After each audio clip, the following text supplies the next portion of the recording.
பூஜை புனஸ்கரணங்களில் கங்கே யமுனே சைவ கோதாவரி சரஸ்வதி நர்மதா சிந்து காவேரின்னு சொல்லுவாள். பரமேஸ்வரருடைய தலை ஜடாமுடியிலிருந்து வரக்கூடியது கங்கை.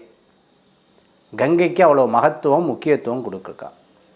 பாபங்களை போக்கக்கூடியது கங்கை. நம்ம ஹோமம் பண்ணுறோம், வாத்தியாரை கூட்டின்னு வந்து வைதீக மூலமாக ஹோமங்கள் பண்ண சில பேர் முடியல. அது எப்படி எனக்கு தெரியல, சம்பிரதாயம் தெரியல, எனக்கு ஒன்றுமே புரியல. கங்கே கங்கே கங்கேன்னு சொல்லி ஸ்நானம் பண்ணாலே பரம புண்ணியம்னு சொல்கிறான். இந்த கங்கா தேவியை ஆராதிக்கிறதும்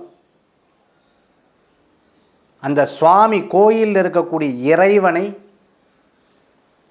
தெப்போத்சவம்னு சொல்லுவாள்.